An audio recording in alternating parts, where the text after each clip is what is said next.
운전을 하던 승합차가 대형 버스를 들이받아 30명 넘게 다쳤습니다. 신호를 위반하고 차를 몰던 운전자를 경찰이 추격하던 중이었습니다. 보도에 윤소영 기자입니다. 대전 도심에 있는 왕복 2차로 도로. 검은색 승합차가 비상등을 켠 채 도로를 내달립니다. 그 뒤를 순찰차 한 대가 바짝 쫓습니다. 곧이어 승합차는 직진하려고 교차로에 들어서 버스 옆면을 그대로 들이받습니다. 사고 충격으로 버스는 그 앞 기둥에 충돌한 뒤에야 멈춰섭니다. 어젯밤 9시 50분쯤 대전시 오정동의 한 교차로에서 승합차와 승객 30명을 태운 BRT 버스가 부딪혔습니다. 조각을 들이받은 충격으로 버스 앞부분과 운전석이 완전히 찌그러졌습니다. 이 사고로 버스 승객을 비롯해 32명이 다쳤는데 50대 버스 기사와 승합차 운전자 등 3명은 중상입니다. 살려달라고 난리가 났지 기사가. 또 나하고 경찰관하고 등받이를 이렇게 잡아당긴 적이 되냐고. 안 되지. 절단기를 이제 자르고 3시간 만에 꺼냈을 거야. 50대 승합차 운전자는 앞서 신호를 위반해 이 장면을 목격한 경찰이 500m가량을 추격하던 중이었습니다. 사고 이후 경찰 조사에서 이 남성의 혈중 알코올 농도는 면허 정지 수준으로 측정됐습니다.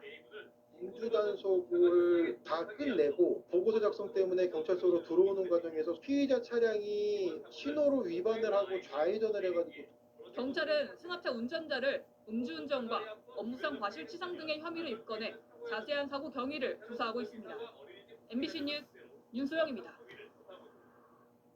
앞서 지난 4일에는 부산 해운대구의 아파트 단지에서 3살 아이가 유치원 통학버스에 치여 숨지는 등 어린이 보호 차량 사고가 잇따랐습니다. 아이들의 안전을 확보할 대책이 시급합니다. YTN 어제 부산에서 시내버스가 갑자기 질주하면서 차량 3대를 들이받고 10명이 중경상을 입는 사고가 있었죠. 버스 기사와 회사 측은 급발진을 주장하고 있는데요. 저희가 뒤따르던 차량의 블랙박스 영상을 확보해서 분석해 봤더니 질주하던 버스의 제동등이 빠르게 깜빡이고 있었던 것으로 확인됐습니다. 이승엽 기자가 전하겠습니다. 왕복 6차로를 달리던 부산 31번 시내버스. 차가 한 차례 덜컹거리더니 속력을 내기 시작합니다. 갑자기 운전기사가 다급한 듯 핸들을 이리저리 꺾어보지만 말을 듣지 않았고 신호에 걸려서 있던 택시를 들이받습니다. 뒤따르던 차량의 블랙박스에도 당시 상황이 기록됐습니다. 버스가 갑자기 차선을 바꾸더니 신호정지 중이던 택시를 들이받습니다. 300여 미터를 더 내달린 버스는 교차로를 가로지르던 1톤 트럭과 또 다른 승용차와 충돌한 뒤 멈춰섰습니다. 이 사고로 1톤 트럭 운전자와 동승자가 크게 다쳤고 버스 승객 등 모두 10명이 다쳤습니다. 살려주세요. 이런 기도를 하고 안전바지 붙들고 있는 사고 당시 버스 뒤편이 찍힌 블랙박스 영상입니다. 맨 위에 있는 브레이크 등이 빠르게 깜빡이고 있습니다. 50대 버스 운전기사는 수십 차례 브레이크 페달을 밟았지만 듣지 않았다며 급발진을 주장하고 있습니다. 기사가 자기 운전 중에 브레이크를 밟았는데 그 브레이크가 작동이 안 됐다라고 저희들이 확인을 했을 때는 브레이크등이 들어간 걸로 확인이 됩니다. 사고 버스에 타고 있던 승객도 버스 기사가 브레이크가 말을 듣지 않는다고 다급히 말했습니다. 계속 말로 안 된다는 거예요. 그만 한 명이 핸들을 꺼내야 했는데 핸들도 또 안 된다. 완전 통제불능돼가지고. 사고 난 버스는 국내 대기업이 만든 전기버스로 2년 전 출시된 모델입니다. 제조사 측은 영상만으로는 급발진 여부를 단정지을 수는 없다며 경찰 조사를 지켜보겠다는 입장을 밝혔습니다. 정확한 사고 원인을 파악하기 위해 국가수는 해당 차량의 사고 기록 장치를 확보해 급발진 여부를 조사하고 있습니다. MBC 뉴스 이승엽입니다.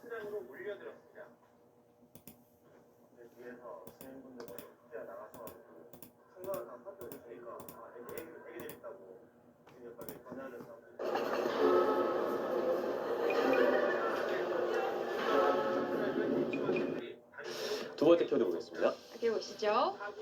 버스 교통사고 사망 858명. 시내버스와 고속버스, 전세버스 등 각종 버스에서 발생한 교통사고의 사망자가 최근 5년간 858명에 달하는 것으로 나타났습니다.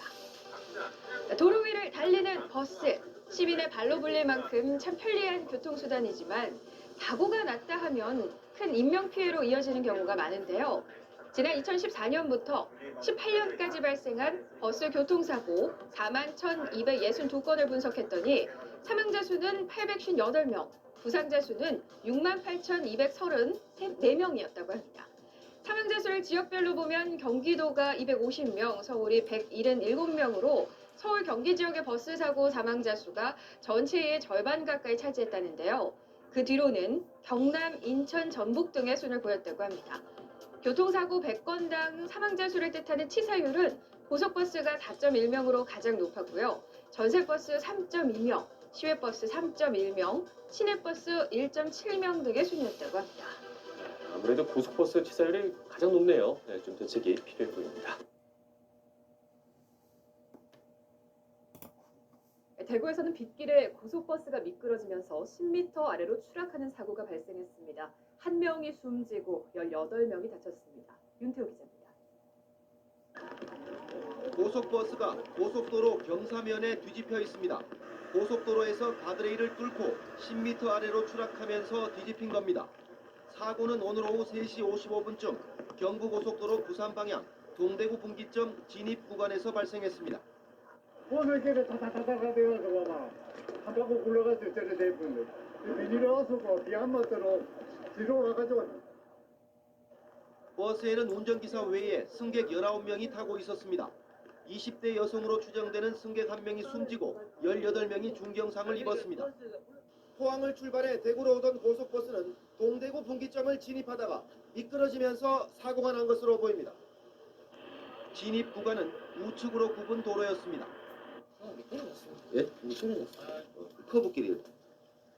속도 같은 거 이런 거.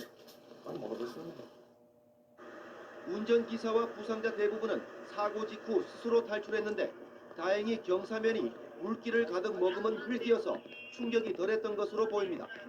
경찰은 운전기사를 상대로 사고 경위를 조사하고 있습니다. MBC 뉴스 윤태호입니다.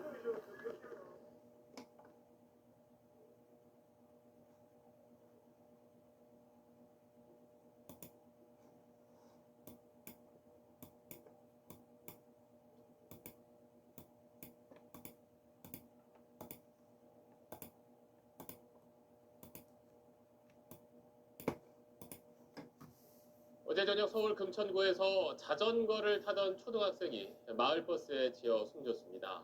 도로에 주차되어 있던 차들 사이에서 자전거가 나오는 순간 사고가 난 걸로 파악됐는데 경찰은 그 버스가 제한 속도를 지켰는지 조사하고 있습니다. 최성훈 기자 취재했습니다.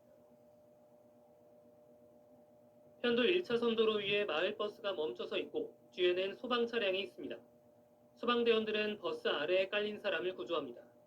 어제 저녁 7시 15분쯤 서울 금천구의 한 도로에서 마을버스가 초등학교 6학년 남학생 A군이 탄 자전거를 들이받았습니다. 삼거리에서 방향을 튼 버스는 횡단보도를 지나 이곳에서 자전거를 탄 학생과 부딪혔습니다. 소리가 나가지고 갔더니 바퀴가 누르고 있더라고요. 그냥 기사한테 앞으로 좀 빼라고 그렇게 하고 119 부른 거예요. 심정지 상태로 구조된 A군은 병원으로 옮겨졌지만 끝내 숨졌습니다. 이번에 그 아이 아파트 단체에 카톡으로 가봤나 봐요. 하늘나라 갔다고. 좀 저희 애랑 친한 친구였어가지고. 경찰 조사 결과 사고 당시 길가에는 차량 여러 대가 주차돼 있었는데 차들 사이로 A군이 탄 자전거가 도로로 나오는 순간 사고가 난 것으로 파악됐습니다. 해당 도로는 어린이 보호구역은 아니지만 규정 속도는 시속 30km였습니다. 마을버스 운전기사 60대 B씨에게 음주나 약물을 복용한 정황은 발견되지 않았습니다. 되게 많이 이게 힘들어하시죠? 네. 사소한 게 오래 근무하신 분이에요? B씨를 교통사고 처리 특례법상 치사 혐의로 입건한 경찰은 블랙박스와 운행 기록계 등을 토대로 제한속도 준수 여부 등 정확한 사고 경위를 조사하고 있습니다. SBS 최승민입니다.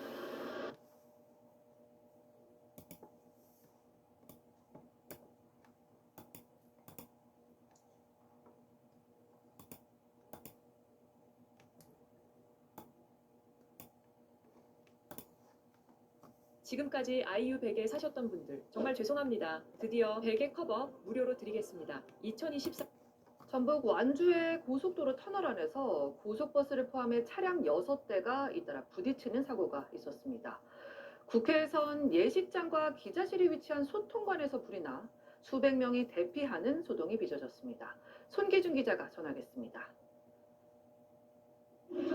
차량 뒤쪽이 형태를 알아볼 수 없을 정도로 찌그러졌고 고속버스 역시 유리창 앞면이 산산조각이 났습니다.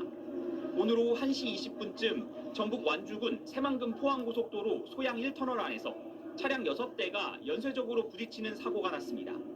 경찰은 앞선 사고로 멈춰있던 차량 등을 뒤에서 오던 고속버스가 들이받으면서 시작된 것으로 보고 있습니다.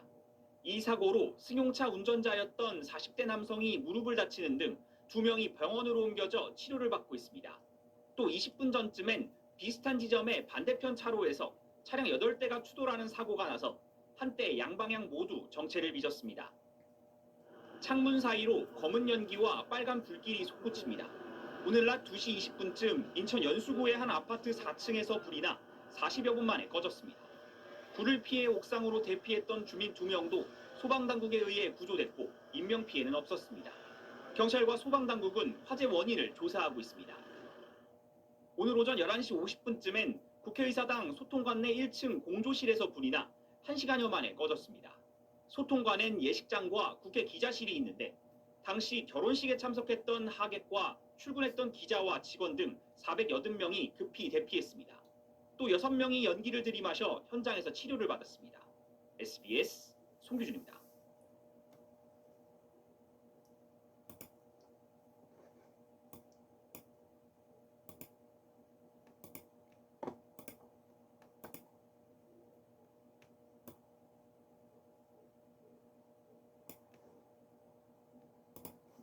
충북 충주에 있는 수소 충전소에서 충전을 마친 시내버스가 폭발해 3명이 다쳤습니다. 사고 버스는 차량 이상으로 수리를 받으러 이동하기 위해 충전했던 것으로 확인됐습니다. 이성우 기자입니다. 수소 충전소 충전기 옆에 시내버스 2대가 정차 중입니다. 버스 뒤편을 사람이 걸어가는 도중 갑자기 정차 중이던 버스 한 대가 폭발합니다. 폭발 여파가 얼마나 컸는지 검은 연기와 함께 차량 파편이 사방으로 날아갑니다. 오전 11시 10분쯤 충북 충주시 목행동에 있는 수소 충전소에서 충전을 마친 시내버스가 폭발했습니다. 이 사고로 30대 충전소 직원 등 3명이 중경상을 입고 병원으로 이송됐습니다. 다행히 3명 모두 생명에는 지장이 없는 것으로 알려졌습니다. 폭발은 사고 버스가 차량 이상으로 수리를 받으러 이동하기 위해 연료인 수소 충전을 마친 뒤 발생했습니다. 사고 버스는 주행 중 이상은 없었지만 계기판에 고장 코드가 떠 음성군에 있는 서비스 센터로 이동할 예정이었습니다. 토요일에 F로 시작하는 고장 코드가 발견이 돼서 현대자동차 대형 서비스 센터가 있는 감곡으로 이동하기 전에 사고가 나자 한국가스 안전공사는 2차 사고 위험이 있는지 충전소 내 저장실과 압축기 등을 점검했습니다. 충전까지의 정상적인 상태를 또 확인했습니다. 그리고 현재 그 저장실과 압축기 이런 데에서는 가스 누출이 없는 것을 확인했고 2차 확인이 안 되도록 다 조치를 완료했습니다. 하지만 사고 원인이 밝혀지지 않은 만큼 추가 위험이 현존하는 상황. 충주시는 지역 내 운행 중인 수소버스 18대 모두 운행을 중지하고 점검에 들어갔습니다. 충주시 수소 전기버스는 총 18대가 운행되고 있습니다. 그래서 시민 안전을 위해서 긴급하게 운행 중지를 시켰습니다. 그리고 예비차 6대를 투입하였고 전세버스 9대. 경찰 등은 폭발한 버스와 회수한 부품 등을 토대로 정확한 사고 원인 조사에 나섰습니다. YTN 이성우입니다. 뛰지 않고 집에서 전신지방 빼는 법 알려드릴게요. 코어부터 허벅지까지 자극을 주는 운동인데요. 칼로리 소모량 높아서 일반 자전거보다 훨씬 힘들더라고요. 아침마다 신나는 노래를 틀고 뒤에서 누가 쫓아온다는 생각으로 빠르게 30분에서 40분. 오늘 오전 충북 충주의 한 수소 충전소에서 충전을 마친 버스가 갑자기 폭발해 3명이 다쳤습니다. 충주시는 수소버스 운행을 모두 중단하고 정확한 사고 원인을 찾고 있습니다. 이자현 기자입니다. 충전소에서 수소 주입을 끝낸 버스 뒤쪽으로 사람들이 모여 상태를 살핍니다. 잠시 뒤 엄청난 폭발과 함께 버스 후미덮개가 조각조각 찢어지며 날아가 버리고 놀란 사람들이 우왕좌왕 도망갑니다. 폭발의 충격으로 버스 뒤에 있던 사람은 바닥에 내동댕이 쳐졌습니다. 충전소 직원이 버스 충전 완료 후 버스에서 시동을 걸고 약 10초경에 차량 뒷부분에서 폭발 사고가 일어났습니다. 이 사고로 30대 버스 점검 업체 직원이 크게 다쳤고 버스기사와 충전소 관계자 등 2명도 병원에서 치료를 받고 있습니다. 해당 버스는 최근 연료전지 부품에 이상이 생겨 점검을 앞두고 있었습니다. 고장 코드가 발견이 돼서 저희 스캔 장비로 스캔한 결과 현대자동차 AS 센터로 입고를 하라고. 폭발 원인 규명을 위해 경찰과 한국가스안전공사 등이 합동조사를 벌이고 있습니다. 고압 용기하고 밸브류는 저희가 인증을 해주는 부분이 있기 때문에 그 부분의 이상 여부는 같이 조사해서 원인을 밝히도록 하겠습니다. 충주시는 사고 직후 수소버스 18대의 운행을 전면 중단하고 수소 품질에 이상이 있었는지도 조사하기로 했습니다. 충주시 일부 수소 충전소에는 지난해 11월 불량 수소가 공급되면서 버스 운행이 전면 중단된 바 있습니다. KBS 뉴스 이재현입니다.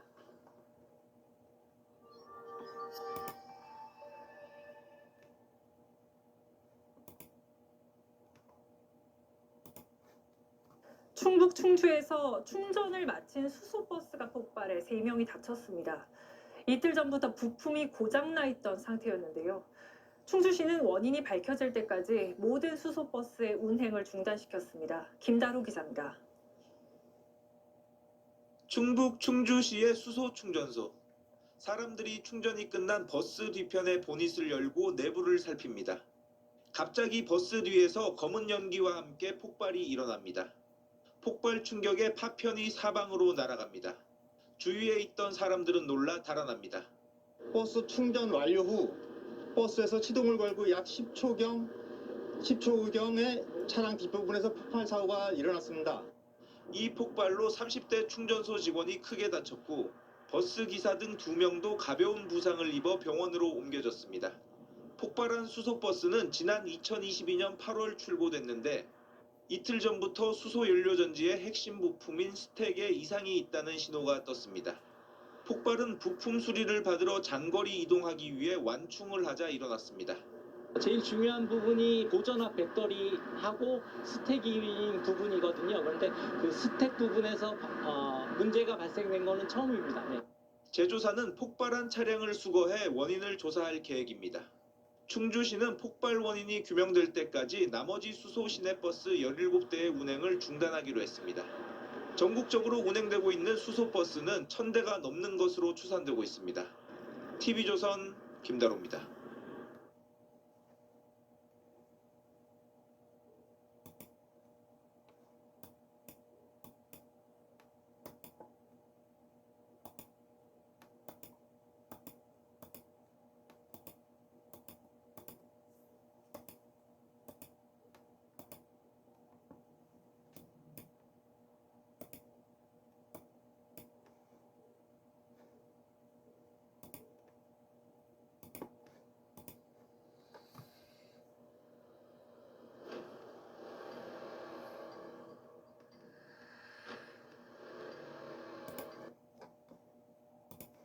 수소 충전소에 시내버스가 세워져 있습니다. 정비사 등 3명이 버스 주변을 이리저리 살피는 순간 큰 폭발이 발생합니다. 충전을 마친 버스 기사가 출발하려고 시동을 걸고서 단 10초 만에 벌어진 일입니다. 버스 뒤편 엔진 쪽에서 폭발이 시작했는데요.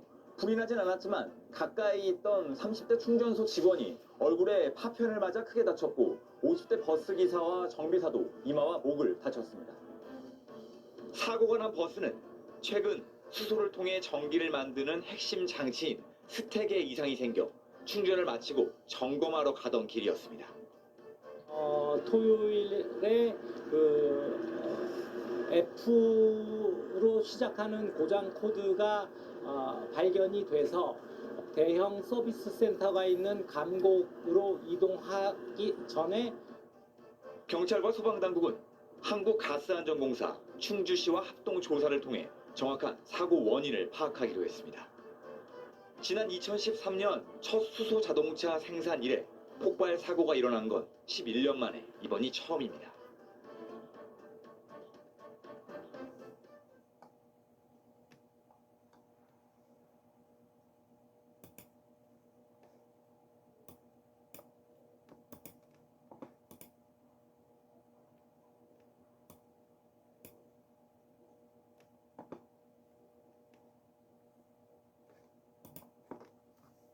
유치원생들을 태우고 서울 동부간선도로를 달리던 버스가 차량 2대를 잇따라 들이받았습니다. 이 사고로 어린이들을 포함해 모두 24명이 다쳤습니다. 사건 사고 소식 김상민 기자가 취재했습니다. 소방차 한 대가 사이렌 소리를 울리며 줄지어선 차량들 사이로 빠르게 지나갑니다. 잠시 뒤 도착한 구조 현장. 승용차 한 대는 뒤집힌 채 부서져 있고 어린아이 여러 명이 경찰관 보호 아래 길가에 앉아 있습니다. 울부짖는 소리도 들립니다. 어제 낮 1시 반쯤 서울 노원구 동부간선 도로에서 영어 유치원 통학버스 한 대가 앞서가던 승용차 2대를 잇따라 들이받았습니다. 이 사고로 버스 안에 타고 있던 6살 어린이 18명과 외국인 교사 2명, 승용차 운전자 등 24명이 다쳐 근처 병원에 옮겨졌습니다.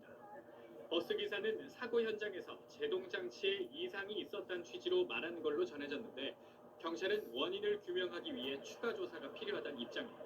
그거는 이제 조사해가지고 이제 나중에 이제 조사할 예정이에요. 안전거리 미약분을 한 건지 아니면은 안전운전을 해야 되는데 못했는지 확인해봐야죠. 어제 오후 5시 10분쯤엔 경기 남양주의 한 음식점에서 불이 났습니다. 불은 음식점 내부와 집기류 등을 태우고 약 40분 만에 꺼졌습니다. 가게 주인인 60대 남성이 홀로 불을 끄다가 2도 화상을 입어 병원에 옮겨졌고 근처 다른 식당에 있던 손님 등 10여 명이 대피했습니다. 소방당국은 목격자 진술 등을 토대로 정확한 화재 원인을 조사할 예정입니다. SBS 김상민입니다.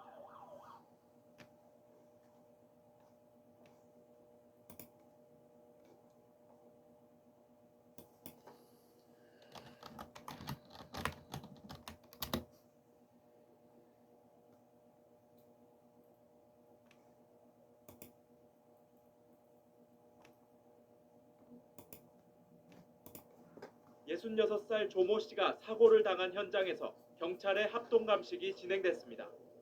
감식은 승강기의 오작동 원인에 집중됐습니다. 이곳에서 사망 사고가 일어나면서 해당 엘리베이터는 현재 폐쇄된 상태입니다. 사고 당일 행복한 백화점 측은 승강기 안전 점검에 문제가 없었다고 밝혔습니다. 저희가 12월 달인가도 영정씨 받았다고 문제도 사고 나고. 하지만 사고 승강기는 지난달 20일 안전 점검에서 승강기 본체와 벽면 간격이 기준치인 10mm보다 더 멀고 비정상적으로 느린 문제점을 지적받은 것으로 드러났습니다. 무엇보다 승강기가 갑자기 빠르게 이동하며 자동 정지되는 장치가 고장나 있었습니다. 경찰은 이런 문제가 사고와 연관이 있는지 조사 중입니다. 당시 점검업체는 2달 안에 다 고치는 조건으로 검사를 통과시켰습니다. 숨진 조 씨는 주말을 맞아 아내와 함께 영화를 보러 영화관에 가던 길이었습니다. 사람들이 정말 많이 이용하는 곳이잖아요. 그런 데서 그런 일이 벌어진다는 게 좀 이해가 안 가죠. 조 씨는 사고 직후 가까운 권역응급센터로 옮겨졌지만 수술을 받지 못한 채 다른 병원으로 옮기는 과정에서 숨졌습니다. 당직인 흉부외과 의료진이 한 팀뿐인데 수술 중이었다고 병원 측은 밝혔습니다. SBS 전용우입니다.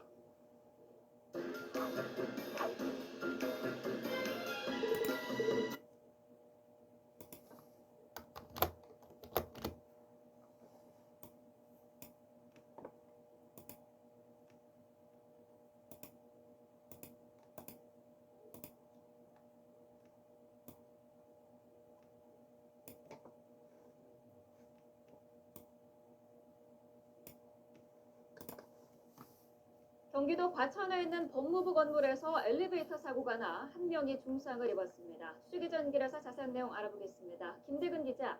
네, 사회부입니다. 네, 사고가 어쩌다가 난 겁니까? 네, 사고가 일어난 건 오늘 오후 2시 반쯤입니다.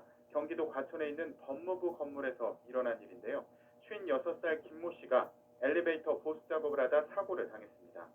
소방당국은 김 씨가 건물 1층에 세워진 승강기 위에서 작업을 한 뒤 아래로 내려오는데 갑자기 승강기가 위로 움직였고 이 과정에서 벽과 승강기 사이에 다리가 끼었다고 설명했습니다. 이 사고로 김 씨는 왼쪽 종아리가 골절되고 허벅지와 골반을 다쳤다고 소방당국은 설명했습니다.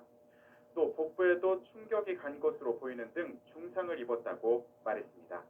김 씨는 현재 경기도 안양시 평촌동에 있는 한림대 병원으로 후송돼 수술을 받고 있습니다.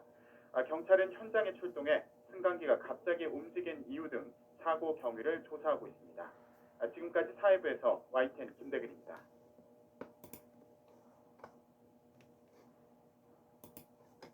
승강기를 점검하거나 수리를 하다가 사고로 이어지는 경우가 끊이지 않고 있습니다.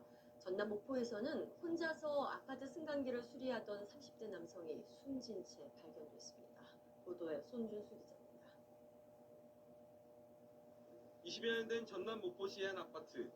승강기 출입문은 고장난 상태로 다 닫히지 않았고 경찰 출입 제한선이 쳐 있습니다.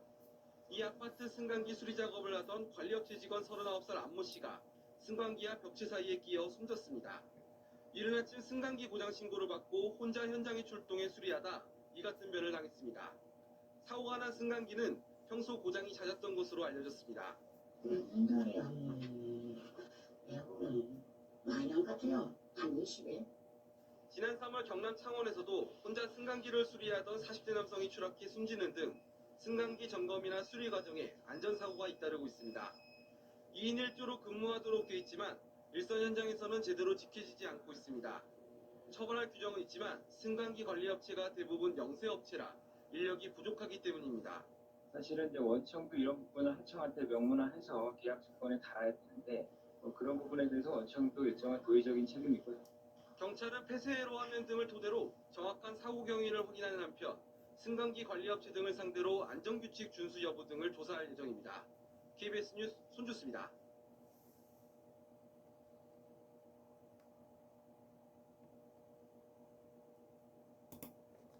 편의를 위해 설치한 승강기가 오히려 불편을 주는 골칫덩어리로 전락했습니다. 올해 들어 전북에서만 승강기 사고가 500건 가까이 일어났는데요. 대부분 부실한 관리가 원인이었습니다. 유진휘 기자가 보도합니다.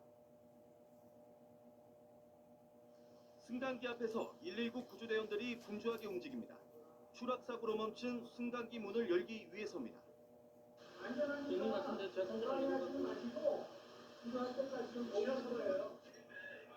갇혀있던 시민 8명이 가까스로 밖으로 나옵니다. 새로 지은 건물의 승강기도 갑자기 운행이 중단됐습니다. 20분 넘게 안에 갇혀있던 시민은 불안에 떨어야 했습니다.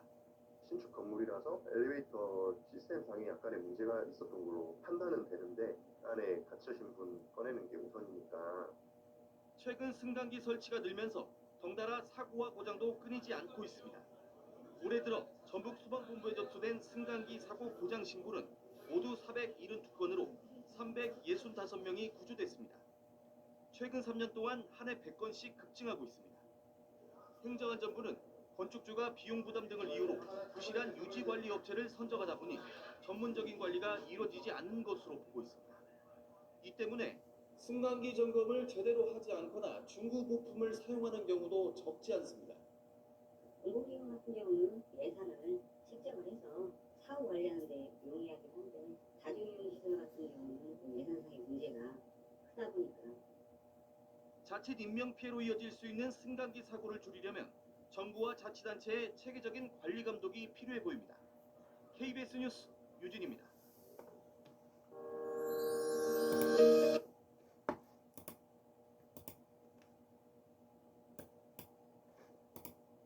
(66살) 조모 씨가 사고를 당한 현장에서 경찰의 합동 감식이 진행됐습니다. 감식은 승강기의 오작동 원인에 집중됐습니다. 이곳에서 사망 사고가 일어나면서 해당 엘리베이터는 현재 폐쇄된 상태입니다. 사고 당일 행복한 백화점 측은 승강기 안전점검에 문제가 없었다고 밝혔습니다. 저희가 12월 달인가도 영접시 바닷가 문제로 사고 나죠. 하지만 사고 승강기는 지난달 20일 안전점검에서 승강기 본체와 벽면 간격이 기준치인 10mm보다 더 멀고 비정상적으로 느린 문제점을 지적받은 것으로 드러났습니다. 무엇보다 승강기가 갑자기 빠르게 이동하며 자동 정지되는 장치가 고장나 있었습니다. 경찰은 이런 문제가 사고와 연관이 있는지 조사 중입니다.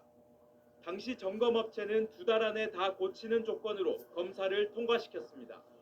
숨진 조 씨는 주말을 맞아 아내와 함께 영화를 보러 영화관에 가던 길이었습니다. 사람들이 정말 많이 이용하는 곳이잖아요. 그런데서 그런 일이 벌어진다는 게 좀 이해가 안 가죠. 조 씨는 사고 직후 가까운 권역응급센터로 옮겨졌지만 수술을 받지 못한 채 다른 병원으로 옮기는 과정에서 숨졌습니다. 당직인 흉부외과 의료진이 한 팀뿐인데 수술 중이었다고 병원 측은 밝혔습니다. SBS 전용우입니다.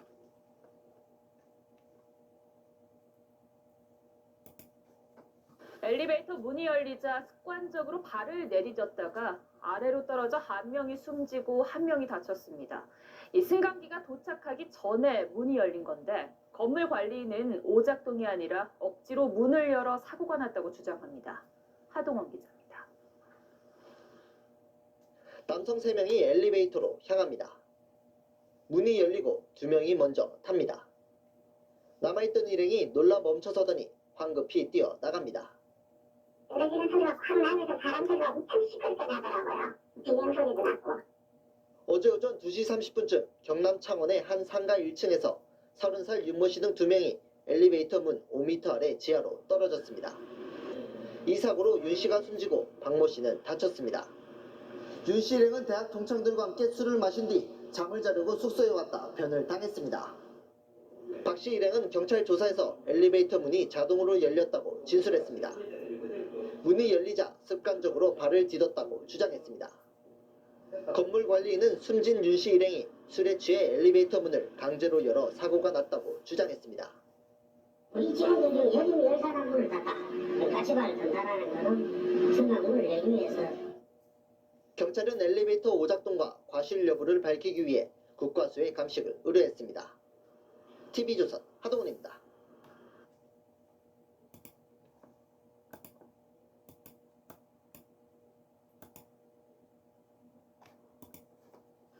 (1,300여) 가구가 사는 아파트에서 한밤중에 고의로 승강기 운행을 중단시킨 일이 벌어졌습니다. 승강기 안전검사를 받지 않자 지자체가 운행 중단 명령을 내린 건데요. 주민 갈등으로 입주자 대표회의를 구성하지 못한 게 원인이라고 합니다. 김지선 기자가 취재했습니다. 한밤중 아파트 관리사무실에 주민들이 몰려들었습니다. 관리사무소가 갑자기 승강기 운행을 중단했기 때문입니다. 20층까지 있는데 20층에 계신 분들은 걸어 올라가고 내려와야 되는데 그 고통을 어떻게 할 거냐 이거죠. 무슨 일이 있었던 걸까? 이 아파트는 지난 1월 승강기 안전검사에서 조건부 합격 판정을 받았습니다. 안전을 위해 보수공사를 실시하고 2달 안에 다시 검사를 받으라는 겁니다. 아파트 동대표들로 구성된 입주자 대표회의에서 업체를 선정해 공사를 해야 하는데 넉 달 넘게 입주자 대표회의를 구성하지 못하면서 문제가 생겼습니다. 입주자 대표로 뽑혔다가 해임된 주민이 이에 불복해 소송을 제기하는 등 복잡한 갈등 관계가 얽혀 있습니다. 1월 6일부터 지금까지 10차례 공고했습니다. 네. 주민들이 안 나옵니다. 자발적으로 나와줘야 되는데 안 나옵니다. 결국 수원시청은 기간 내에 안전검사를 통과하지 못한 승강기 운행을 중단하라고 통보했습니다. 입주자 대표회의가 구성이 먼저 돼야 됩니다. 그래서 그쪽에서 관리비 집행과 같은 중요사항에 대한 의결을 해줘야 방향을 결정할 수 있는 부분이기 때문에 주민 불편이 이어지자 시청이 운행 정지 시행일을 연기해 승강기 운행은 일단 재개됐지만 주민들이 대표를 뽑지 못하면 또 다른 갈등이 불거질 수밖에 없습니다. KBS 뉴스 김지선입니다. 토닝 하나에 집중하다. 3세근적 올케어 더마펌 토닝 크림.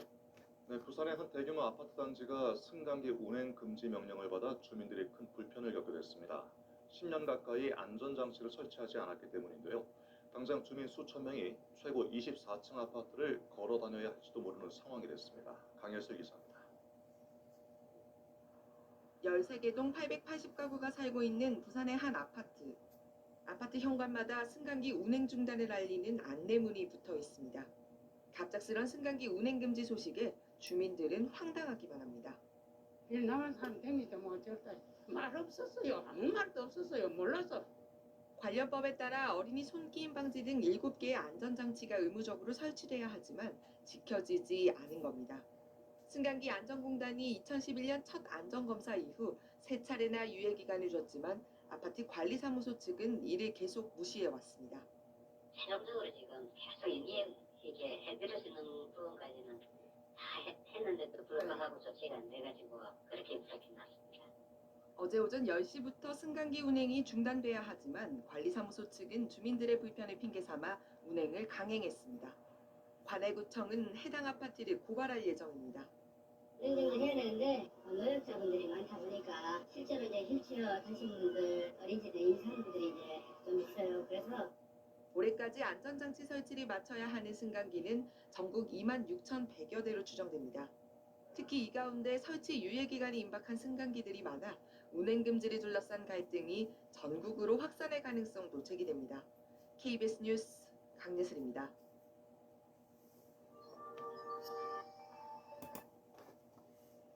부산의 한 대규모 아파트 단지가 승강기 운행 금지 명령을 받아 주민들이 큰 불편을 겪게 됐습니다. 10년 가까이 안전장치를 설치하지 않았기 때문인데요. 당장 주민 수천 명이 최고 24층이나 되는 아파트를 걸어 다녀야 할지도 모르는 신세가 됐습니다. 강예슬 기자입니다. 13개 동 880가구가 살고 있는 부산의 한 아파트. 아파트 현관마다 승강기 운행 중단을 알리는 안내문이 붙어 있습니다. 갑작스런 승강기 운행 금지 소식에 주민들은 황당하기만 합니다. 나만 사람 댕기지 뭐 어쩌다 말 없었어요. 아무 말도 없었어요. 몰라서. 관련 법에 따라 어린이 손기임 방지 등 7개의 안전장치가 의무적으로 설치돼야 하지만 지켜지지 않은 겁니다. 승강기 안전공단이 2011년 첫 안전검사 이후 3차례나 유예기간을 줬지만 아파트 관리사무소 측은 이를 계속 무시해왔습니다. 최종적으로 지금 계속 이렇게 해드릴 수 있는 부분까지는 다 했는데도 불구하고 조치가 안 돼가지고 그렇게 불합이 났습니다. 오늘 오전 10시부터 승강기 운행이 중단돼야 하지만 관리사무소 측은 주민들의 불편을 핑계 삼아 운행을 강행하고 있습니다. 관할구청은 해당 아파트를 고발할 예정입니다. 운행을 해야 되는데 노약자분들이 많다 보니까 실제로 이제 휠체어 타신 분들, 어린이들 임산부들이 이제 좀 있어요. 그래서 올해까지 안전장치 설치를 마쳐야 하는 승강기는 전국 26,100여 대로 추정됩니다. 특히 이 가운데 설치 유예 기간이 임박한 승강기들이 많아 운행 금지를 둘러싼 갈등이 전국으로 확산할 가능성도 제기됩니다. KBS 뉴스 강예슬입니다.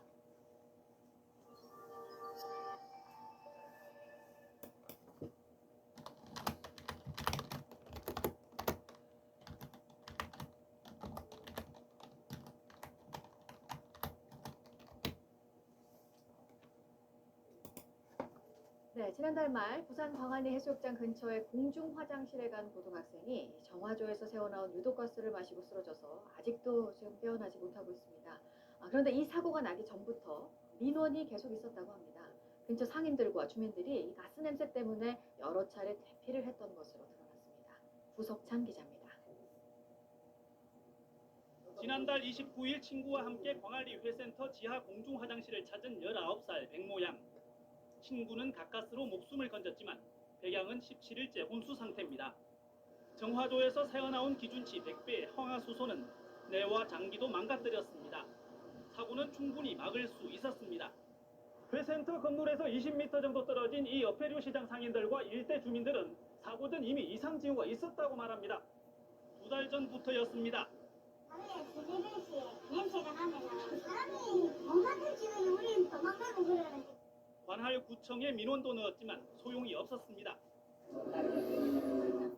혹여 가스가 또 새어나오지 않을까 지금도 불안에 떨고 있습니다.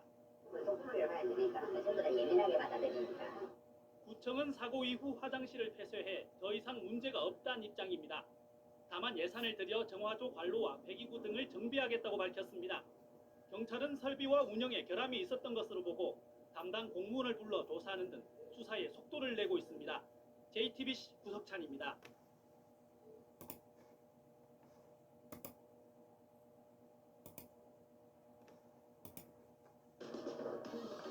감기 잡는 고농축 연질 캡슐 모드콜 S. 휴가철을 맞아 전국 고속도로가 많이 막혔습니다. 경기도 광주에선 줄줄이 늘어선 차들을 뒤늦게 발견한 고속버스가 6종 추돌 사고를 일으켰습니다. 또 부산에선 여고생이 화장실에 들어갔다 유독가스를 마셔 의식불명 상태에 빠졌습니다. 사건 사고 이심철 기자입니다. 고속버스 앞부분에 끼인 승용차가 형체를 알아볼 수 없을 정도로 부서졌습니다. 오늘 오전 11시쯤 중부고속도로 광주 나들목 부근에서 6중 추돌 사고가 났습니다.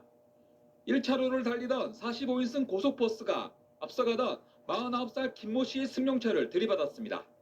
사고 충격으로 김 씨 승용차가 차량 4대와 잇따라 추돌했습니다. 이 사고로 김 씨가 숨졌고 버스 승객 25명이 다쳤습니다. 차들이 갑자기 이제 비상등 키면서 서행하는 것 같아요. 그래갖고 이제 버스 운전자분이 갑자기 그 뒤늦게 발견하고 브레이크 밟긴 했는데 속도가 있다 보니까는 화장실에서 쓰러진 친구를 밖으로 꺼내 심폐소생술을 합니다. 지난달 29일 19살 A양은 부산 밀락동의 한 회타운 화장실에서 의식을 잃었습니다. A양은 황화수소 중독으로 지금까지 의식이 없습니다. 천국에서 처음으로 이런지 화장실에서 어떻게 우리 사고 이후 현장 확인 결과 화장실에서는 유해 한도의 50배가 넘는 황화수소가 검출됐습니다. 경찰은 황화수소가 정화조에서 새어나온 것으로 추정하고 있습니다. 경찰은 설비도면 등을 구해 정확한 사고 원인을 찾고 있습니다. TV조선 이신철입니다.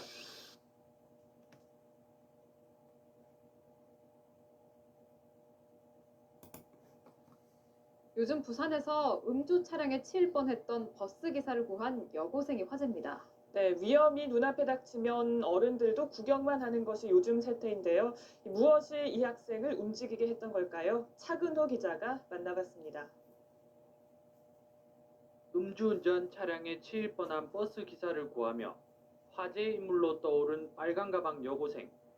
사건이 알려진 후 학교 교정에서 만난 주인공은 여느 여고생처럼 수줍음 많은 소녀였습니다. 성심보건고등학교 2학년 김연희야.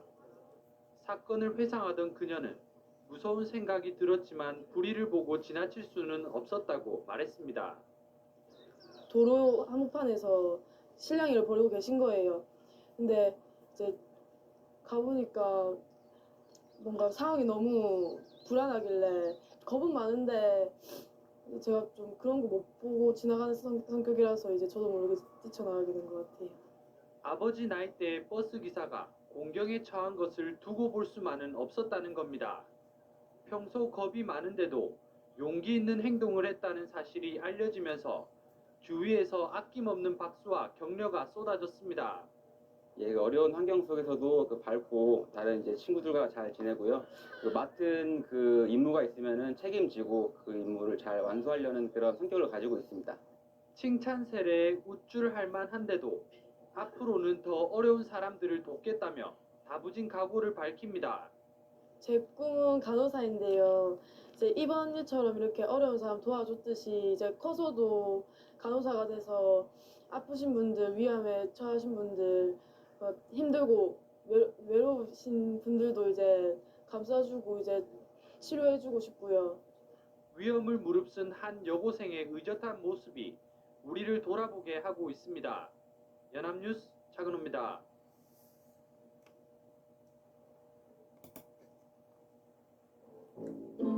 지원호 백작이라고 아세요? 굉장히 잔인무도하고 음주운전 차량을 막아서다가 다친 버스 기사를 도운 용감한 여고생이 화제입니다. 이 주위 사람들은 지켜보고만 있었지만 이 여고생은 혼자 나서서 도왔습니다. 윤수영 기자입니다. 횡단보도 한복판에서 한 남성이 흰색 차량을 막아섭니다. 흰색 차량이 슬슬 속도를 내더니 이내 남성을 넘어뜨립니다. 그리고는 갑자기 속도를 올려 그대로 도주합니다. 그 순간 도로에 뛰어든 빨간 가방을 맨 여고생이 쓰러진 남성을 살핍니다. 도로에 뛰어든 여고생은 부산 성심보건고등학교 2학년 김영희 양. 만취한 운전자가 차로를 넘나들자 이를 본 버스 운전기사가 차를 막아섰는데 운전자가 기사를 치고 도주하자 기사를 돕기 위해 김양이 도로로 뛰어든 겁니다.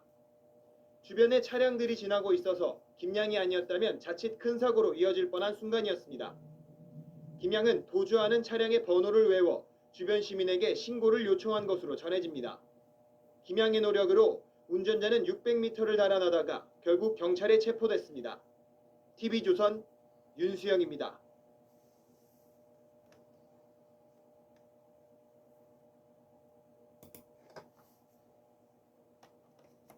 출근 출근길 한 시내버스 기사가 2시간 동안 음주운전을 하다가 승객 신고로 경찰에 붙잡혔습니다.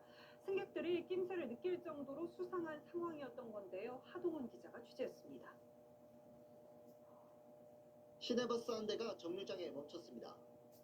버스에서 내린 승객들은 모두 다른 버스로 갈아탑니다. 버스를 몰던 운전기사는 경찰의 음주 측정을 받았습니다. 계속 물 마시고 그냥 계속 불안가는 호응 안 하고 끄는 거 하나. 밤늦게까지 술을 마신 버스기사 42살 A씨는 오늘 새벽 5시부터 운전대를 잡았습니다. 버스기사 A씨는 술에 취한 상태에서 2시간여 동안 30km 넘게 운행한 것으로 알려졌습니다. 그 사이 80곳이 넘는 부산 시내 버스 정류장을 돌며 승객을 태웠습니다. 운행 속도가 유난히 느린 데다 버스기사가 술 냄새까지 풍기자 겁에 질린 승객들이 경찰에 신고했습니다. 너무 쌩 운전을 하고 술 냄새가 이렇게 나니까 그래서 112로 신고를 하게 되었고 경찰 음주 측정 결과 A씨의 혈중 알코올 농도는 면허 취소 수준. 버스 회사는 A씨의 음주 사실을 제대로 파악하지 못했습니다. 취업을 해갖고 마스크를 쓴 상태에서 랩을 때 와서 버스 조각이 안 보이니까 놀랐던데. 한 달 전쯤 버스 운전을 시작한 A씨는 음주운전 사실이 드러나자마자 해고됐습니다. TV조선 하동훈입니다.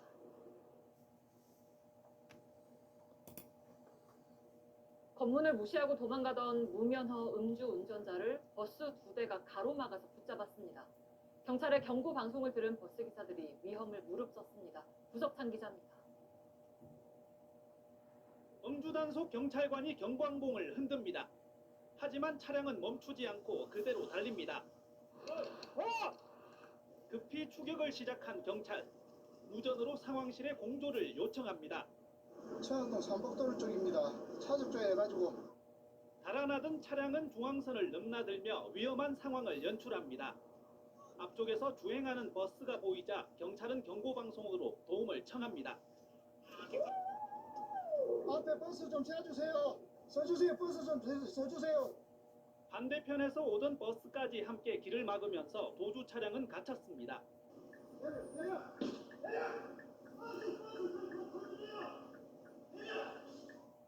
한참 실랑이 끝에 붙잡힌 60대 남성. 무면허 운전자로 만취 상태였습니다. 음주 운전자는 1.6km가량을 도주하다 3분 만에 이곳 주택가 앞 도로에서 붙잡혔습니다. 편도 1차로 좁은 도로였지만 버스 기사들 활약 덕에 2차 사고는 없었습니다. 위험했고 그 버스가 아니었으면 힘들었습니다. 딱 같이도 꼴이 돼가지고. 경찰은 버스 기사들에게 감사장을 주기로 했습니다. JTBC 구석찬입니다.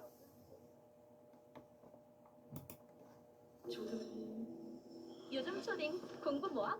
달달 수학으로 수학 스터디맨 중.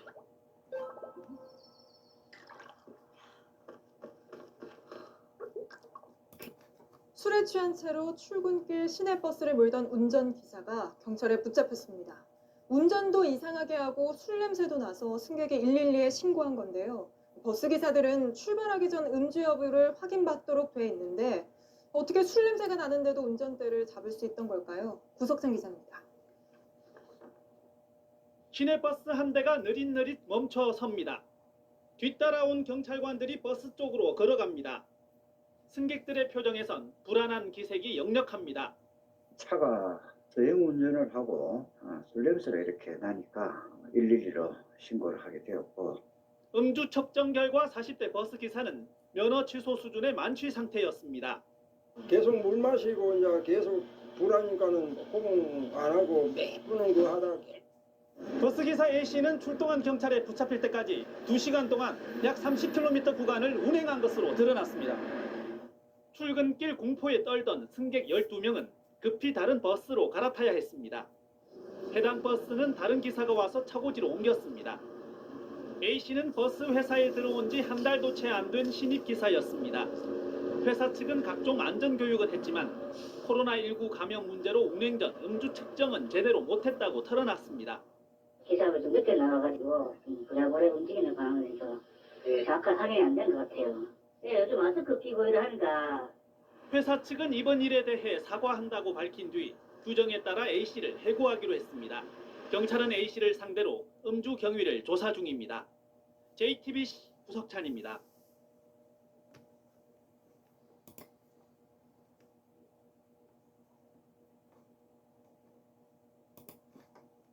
안녕하십니까. 7시 뉴스 시작합니다.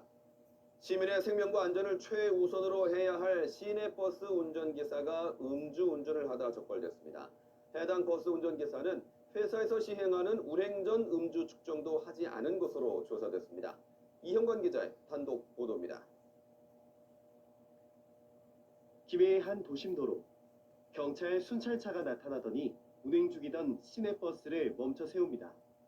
잠시 뒤 경찰관들이 운전기사를 순찰차로 데려갑니다. 한 승객이 시내버스 운전기사가 술을 마신 것 같다며 신고하자 경찰이 현장에 출동한 겁니다. 경찰이 버스를 세워가지고 그냥 분위기가 그냥 이제 술을 먹고 약간 그런 분위기여가지고 음주 측정 결과 50대 버스 운전기사 A씨의 혈중 알코올 농도는 0.069%, 면허 정지 수준이었습니다. A씨는 술에 취한 채 차고지부터 2.5km의 거리를 16분 동안 운행한 것으로 조사됐습니다. 운행 구간에는 버스 정류장도 8곳을 지났고 경찰 적발 당시 승객 3명이 타고 있었습니다. 파악했을 때 다치거나 그런 사람은 없었고 저희가 안전하게 그 2차선으로 갓길로 유도를 해서 A씨가 일했던 버스 회사는 매일 오전 운행 전 음주 측정을 하고 있습니다. 하지만 오후 교대 근무자는 자율적으로 음주 측정을 하는데 A씨는 오후 근무자로 음주 측정을 하지 않았습니다. A씨는 경찰 조사에서 전날 마신 술이 깨지 않았다고 진술했습니다. 흥미스러운 일이 생겨가지고 상당히 좀 죄송스럽게 생각하고 철저하게 좀 점검을 해서 이런 문제들이 발생되지 않도록 그렇게 조치를 할 계획이고요. 경찰은 버스기사 A씨를 불구속 입건했고 A씨는 기사 자격이 상실돼 회사에서 자동 해고됐습니다. KBS 뉴스 이형관입니다. 옆에 10년 역사에 전 세계 한 2억 병 정도 많이 팔리는 것 같더라고. 어디 가나 있더라고요. 어디 뭐 마트를 가든. 서울 서초구의 한 버스 정류장. 노인이 비틀대며 버스에 오릅니다. 요금을 내지 않고 횡설수설하자 기사가 좌석으로 돌려보냅니다.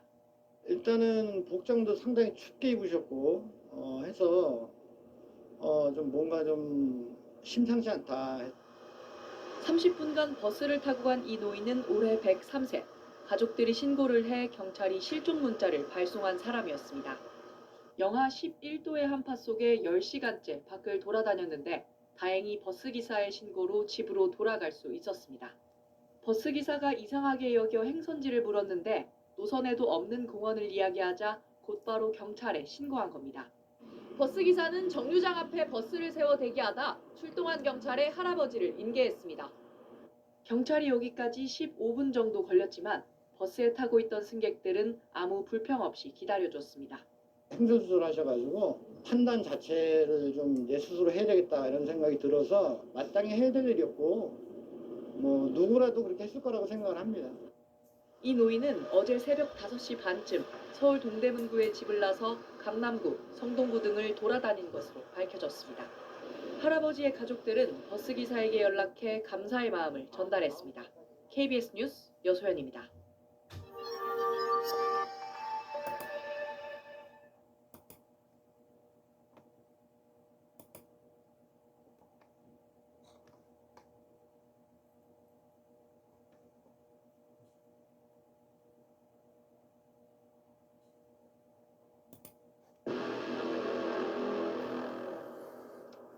어떤 남성분이 테이크아웃 음료수 안에 아직 음료가 차 있는 상태로 타셨어요. 그래서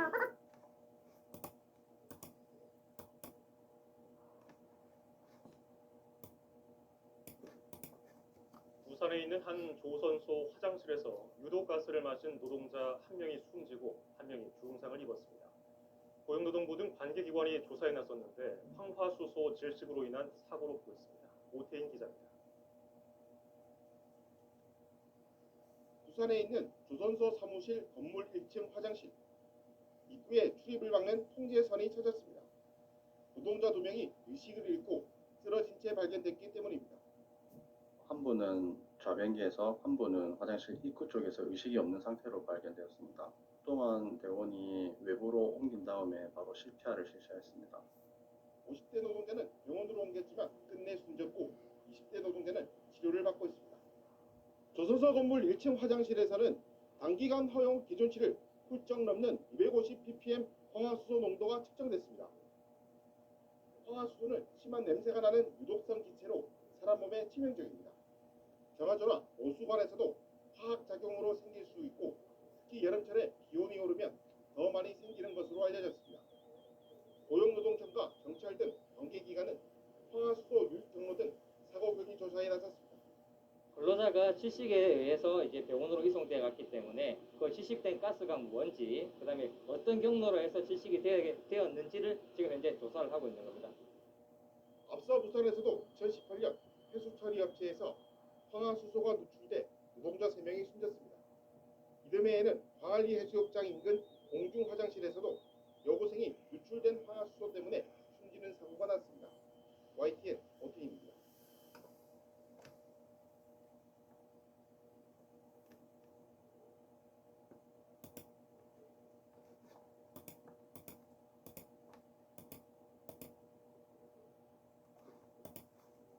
지금까지 아이유 베개 사셨던 분들 정말 죄송합니다. 드디어 베개 커버 무료로 드리겠습니다. 2024년 얼마 남지 않았습니다. 연말 침구류 선물 순위 1등 아이유 깊은 잠 베개 리뷰 볼 필요 없어요. 정말 딱 이틀만 배보면 바로 합니다. 핸드폰 볼 시간 없어요. 그냥 머리만 대면 바로 잠들어 버리니까요. 연말 특가 아이유 깊은 잠 베개 가격 18만 6천 원? 아니요. 50% 낮춰서 9만 3천 원. 이그 자리에서 10년의 연구 끝에 밤새 뒤척이는 분들을 위한 국내 최초 특수 사분할 구조가 후두부와 경추가 자연스럽게 연결되도록 S자로 포근하게 감싸주고 리뷰에서 가장 극찬하는 베개 양쪽에 농촌 마을에서는 아직도 집 밖에 있는 재래식 화장실을 사용하는 어르신들이 많습니다.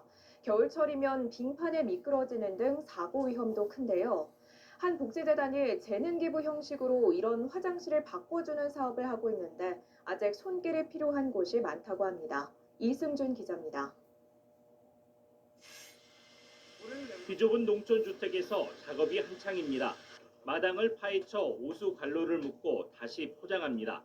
한편에선 절단기를 이용해 타일 조각을 자릅니다.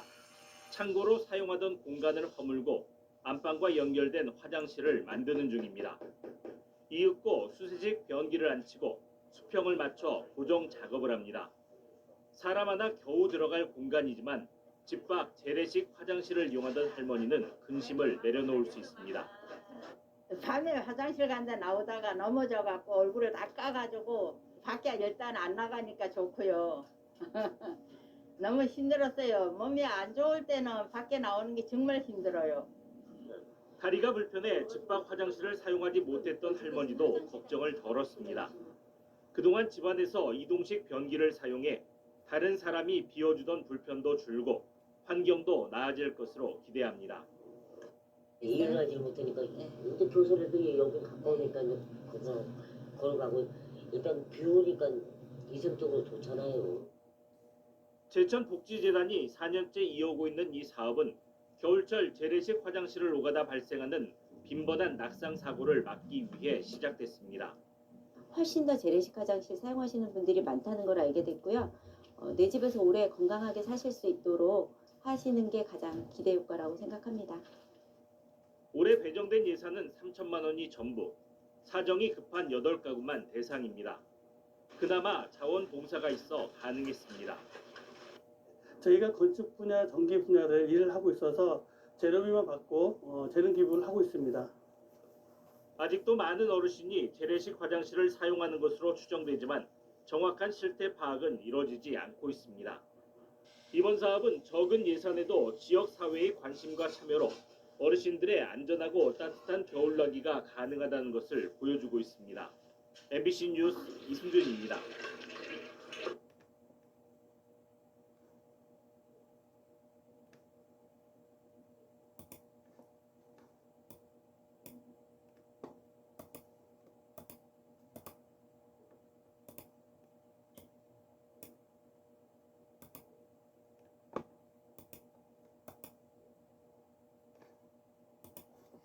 부산의 한 조선소 화장실에서 유독가스를 마시고 중태에 빠졌던 한 명이 치료 도중 숨져 사망자가 2명으로 늘었습니다.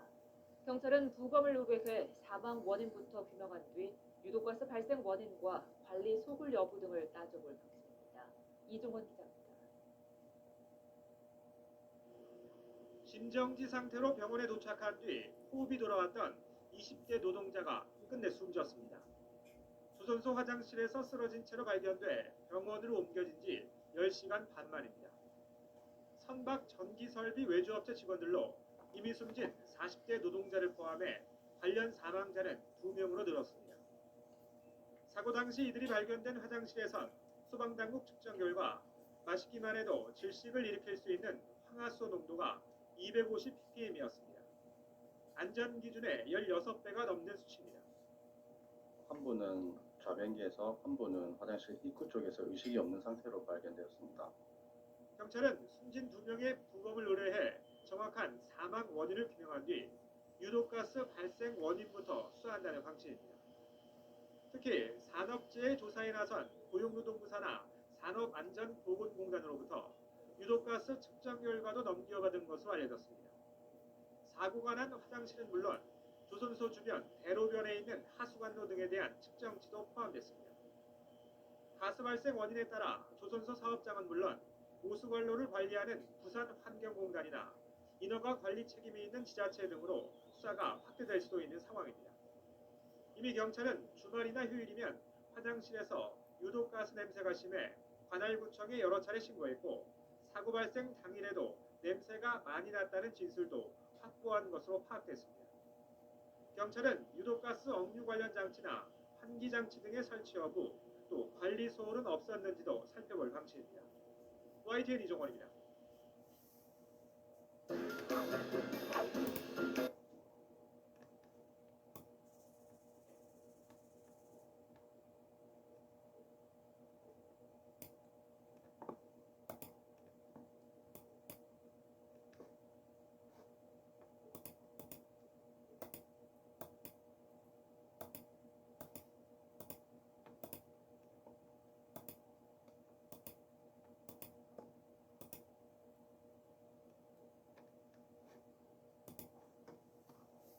서울 강남역 근처 한 주점의 남녀 공용 화장실에서 20대 여성이 무참히 살해된 이른바 강남역 살인 사건이 내일로 발생 1년째를 맞습니다.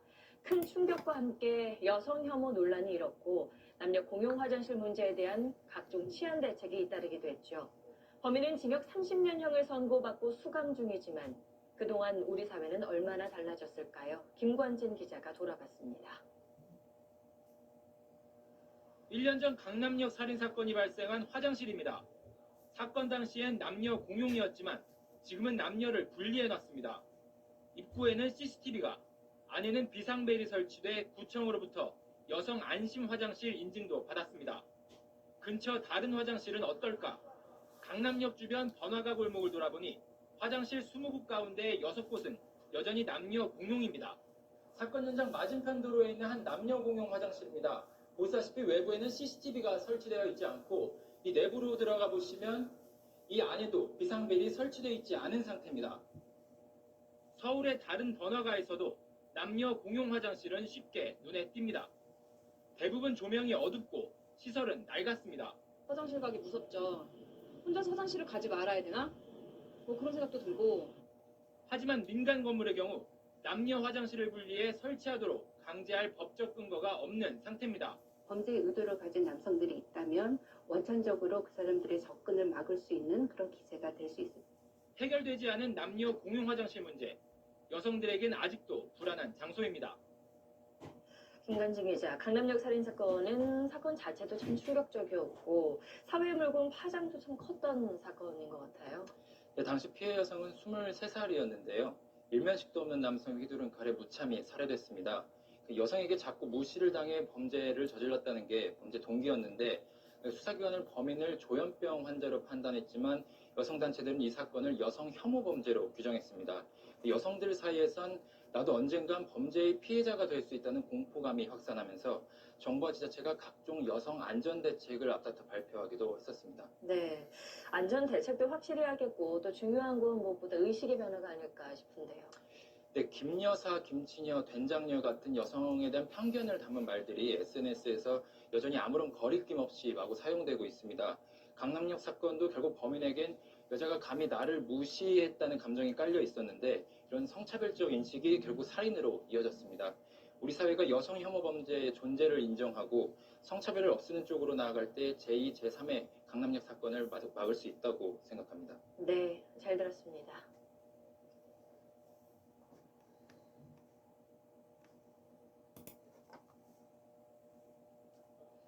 서울 강남역 근처 남녀 공용 화장실에서 일어난 강남역 살인 사건 8년이 지났습니다.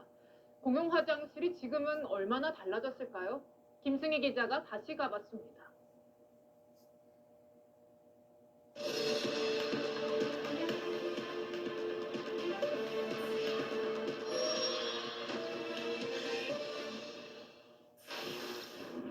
황급히 계단을 내려오는 남성. 잠시 후 여성이 들것에 실려 나옵니다. 지난 2016년 남녀 공용 화장실에 숨어있던 30대 남성이 일면식 없던 20대 여성을 살해한 강남역 살인사건입니다. 사건 현장을 다시 가봤습니다. 사건이 벌어졌던 건물은 허물어지고 지금은 신축 공사가 한창입니다. 사건 장소에서 200여 미터 떨어진 5층 빌딩의 화장실. 남녀 공간의 경계는 달랑 커튼 한 장입니다. 의미가 없어진 문이 되어버린 거예요. 한쪽 문하고 왼쪽 문하고 있으니까. 그래서 이 아마 커튼을 대신 강남역 살인사건 이후 남녀 화장실 분리가 의무화됐지만 연면적 2,000제곱미터 미만 건물은 적용 대상에서 빠졌습니다. 화장실 입구에는 이렇게 안쪽에 비상벨이 설치되어 있다고 쓰여 있습니다. 그런데 막상 안으로 들어가 보면 여자 쪽에는 비상벨이 어디에도 없고요. 그나마 남자 화장실에 설치되어 있던 비상벨도 지금은 떼어진 후에 흔적만 남아 있습니다. 화장실 7곳 중 6곳이 남녀 공용인 신논현역 먹자골목. 업주들은 나름의 자구책을 설명합니다. 여자 손님들 같은 경우는 이거하고 같이 가야 하고 출입구를 오픈을 시켜놨잖아. 사고가 일어날까봐. 하지만 불안감을 털어내기엔 모자랍니다. 문 열었는데 안에 남자분이 계셔가지고 놀래가지고 문 닫고 그냥 다른 화장실 찾고 문고리가 고장났거나 술 취한 사람들이 있었을 때 무서웠던. 서울시는 안심 화장실을 만들기 위해 공사비 지원에 나섰지만 5년간 54곳만 신청했습니다. 건물주 승인을 받아야 되시고 오래된 건물이어서 사실은 분리를 할 수 있을 만큼 여력이 안 되는. 가장 안심하고 안전해야 하는 화장실. 8년 전과 달라진 건 사라진 사건 현장뿐이었습니다. 다시 간다, 김승희입니다.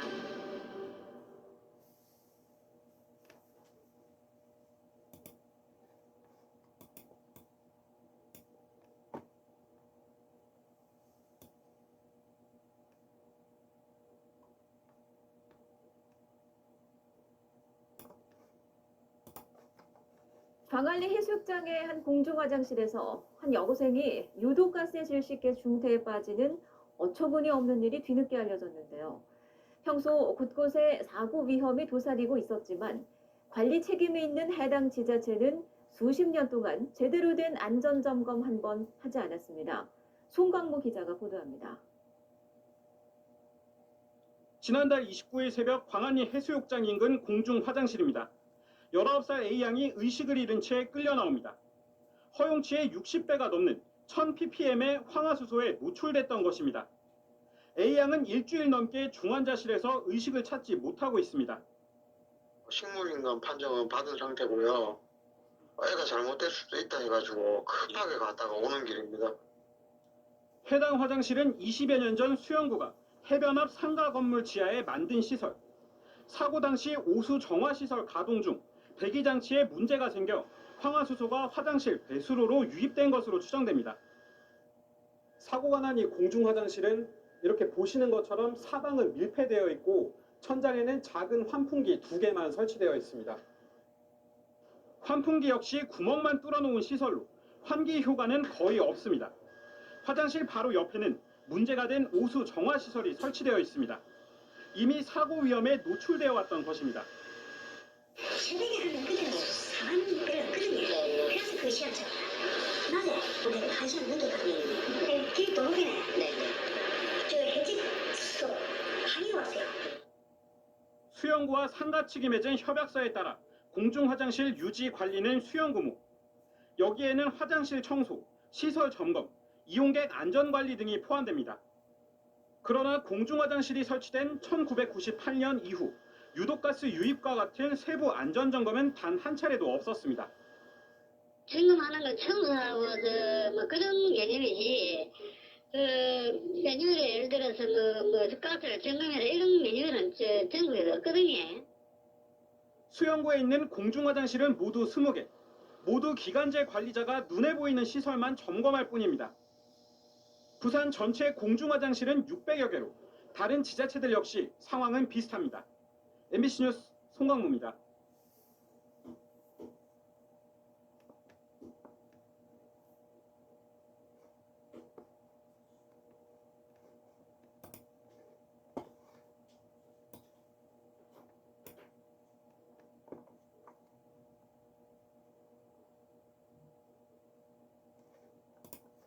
네, 그런데 오늘 새벽 충북 청주의 한 상가 화장실에서 20대 여성이 성폭행 당할 뻔한 일이 또 발생했습니다. 이번에도 남녀 공용 화장실이었습니다. 1년이 지난 지금도 화장실 안전은 여전히 취약합니다. 정영재 기자입니다. 1년 전 서울 강남역 인근 상가 공용 화장실에서 20대 여성이 무참히 살해된 이후 서울시를 비롯한 지자체들은 공중 화장실에 비상벨을 설치하고 남녀 공용 화장실을 분리했습니다. 입구에는 CCTV도 달았습니다. 하지만 공공 화장실보다 훨씬 많은 민간 건물에선 이런 조치가 의무 사항이 아닙니다. 문을 잠글 수도 없고 또 비상벨 같은 것도 없어서 조금 불안한 면도 있고 아무래도 창문 같은 것도 많이 열려 있어서 얘를 닫아야 되나 말아야 되나 하는 불안감도 많이 있어요. 오늘 또 비슷한 범죄가 발생했습니다. 새벽 3시쯤 충북 청주의 한 주점 화장실 안에서 24살 임모 씨가 뒤따라온 22살 권모 씨에게 성폭행을 당할 뻔한 겁니다. 임 씨는 목을 졸리고 얼굴을 수차례 맞은 끝에 간신히 도망쳤고 권 씨는 임 씨 신고로 출동한 경찰에 붙잡혔습니다. 범행이 일어난 화장실은 여전히 남녀 공용이었고 비상벨도 없었습니다. 근처 상가들도 대부분 한 공간에 칸막이만 세워놓은 게 전부입니다. 이 때문에 민간 건물에도 공중 화장실과 같은 안전조치를 의무화해야 한다는 목소리가 높아지고 있습니다. JTBC 정영재입니다.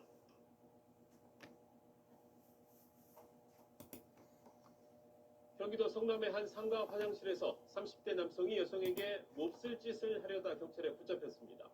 이 남성의 발에는 이미 전자발찌가 채워져 있었는데 피해자의 침착한 대응으로 검거할 수 있었습니다. 보도에 손영환 기자입니다.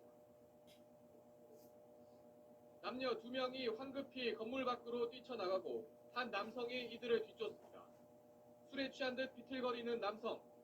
특수강도 강간죄로 복역하고 나와 전자발찌를 부착한 38살 김모 씨입니다. 김 씨는 달아난 여성을 성폭행하려 한 혐의를 받고 있습니다. 네, 이곳은 개방 화장실입니다. 24시간 열려있고 누구나 이용할 수 있습니다. 피해자 김 씨는 남자 화장실을 이용하다가 피해 여성이 여자 화장실에 혼자 있는 거 보고 이곳까지 따라 들어간 뒤 범행을 시도했습니다. 21살 A 씨는 흉기를 들이대며 성폭행하려는 김 씨의 요구를 들어주는 척하며 화장실 칸막이에서 나가자고 유인했습니다. 화장실 입구에서 건물 관리인과 지인 20살 B 씨를 마주치자 도움을 요청했습니다. 여자가 여기서 아저씨 사람 아니라고 소리 지르는 거예요. 보니까 그 사람이 탁 잡고는 명들 겨누냐고 그렇게 칼을 탁 찌른 거예요. B 씨는 김 씨를 제압하는 과정에서 흉기에 찔려 복부를 다쳤습니다. 범행 뒤 근처 자신의 집으로 달아난 김 씨는 1시간여 뒤 경찰에 체포됐습니다. 경찰은 성폭행과 살인미수 등의 혐의로 김 씨를 구속했습니다. SBS 손형환입니다.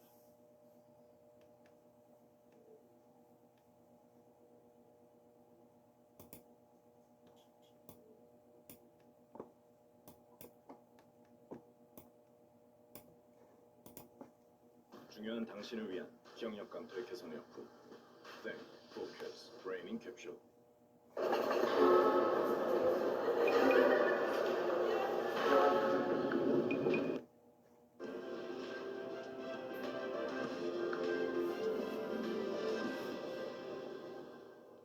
따끈따끈한 오늘의 키워드를 픽해보는 픽뉴스 시간입니다. 오늘은 윤기란 기자와 함께하겠습니다. 어서 오십시오. 오늘 첫 번째 픽은 뭡니까? 네, 첫 번째 픽은 황화수소입니다. 아, 그 화장실에서 맡았던 그 냄새 말씀이신가요? 네, 맞습니다. 지난 7월 29일 부산 수영구의 한 공중 화장실에서 유독가스인 황화수소를 마시고 2달째 의식불명 상태였던 19살 여고생이 끝내 숨졌습니다.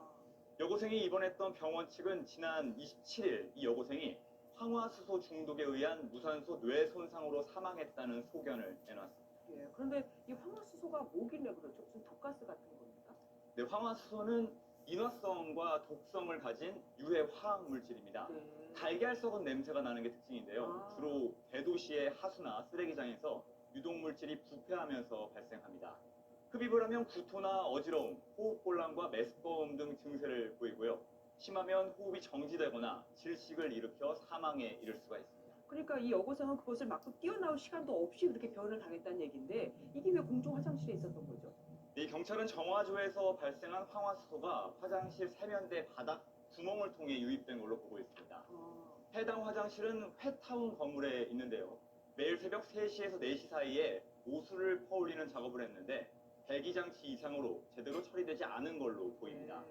이 여고생은 산업안전보건법상 단시간 허용 농도 기준치인 15ppm의 60배가 넘는 1000ppm의 황화수소에 노출된 것으로 알려졌습니다. 똑같은 나이에 정말 너무 안타깝습니다. 그러면은 뭐 이걸로 위로가 되지는 않겠지만 가족들이, 유족들이 뭐 좀 보상을 받을 수는 있는 건가요? 안타깝게도 현재로서는 뾰족한 방법이 있지 않아 보입니다. 수영구가 관리하는 대부분 공중 화장실은 사고에 대비해서 배상 공제에 가입이 됐는데요. 사고가 난 공중 화장실은 이 배상 공제에 가입되지 않았습니다. 소유권이 민간인 회타운에 있기 때문인 건데 수영구 관계자의 말 들어보겠습니다. 그냥 보험 처리 하는 방식대로 진행이 되는데 그런 거지 한 군데밖에 그 거리밖에 없었고 정 소유 건물이거든요. 나머지는 그 부분에서 답변을 드려 좀 힘듭니다. 그러면 얘기를 들어보면 그럼 배기장치가 이상이 있는데 그것을 그냥 놔두는 회타운 쪽에서 배상을 해줘야 되는 거 아닙니까? 문제는 이 사망한 여고생이 정말로 정화조에서 나온 황화수소 때문에 사망했느냐는 겁니다. 현재로선 그렇게 추정된다고 보는 거기 때문에 앞으로 부검을 통해서 정확한 사인을 증명해야 되는데요. 지자체가 아닌 회타운 건물주에게 책임이 있는 건지도 살펴봐야 하기 때문에 유족들은 앞으로도 힘든 싸움을 이어가야 할 것으로 보입니다. 예. 그 전에도 뭐 이런 비슷한 사고가 있지 않았나요? 바로 얼마 전인데요. 지난 10일 경북 영덕의 한 오징어 가공업체에서 작업 중이던 이주 노동자 4명이 숨진 사고 기억하실 겁니다. 예, 맞습니다. 네, 지하 폐기물 탱크 안을 청소하러 들어갔다가 사고를 당했는데 국가수 감식 결과 황화수소가 3000ppm이나 검출됐습니다. 그때도 황화수소였군요. 네, 맞습니다. 이 밖에도 지난 2017년 경북 군위, 경기 여주의 양돈 농가에서 한 해 전인 2016년엔 경북 고령의 제지 공장에서 유독가스에 의한 질식 사망 사고가 발생한 바 있습니다. 예, 저렇게 위험한 건데 사실 누구나 저렇게 당할 수 있다는 거라서 좀 두렵고 무섭기도 합니다. 다음 픽은 또 뭡니까? 네, 두 번째 픽은 추억은 그만입니다. 추억은 좋은 단어인데 왜 그만입니까?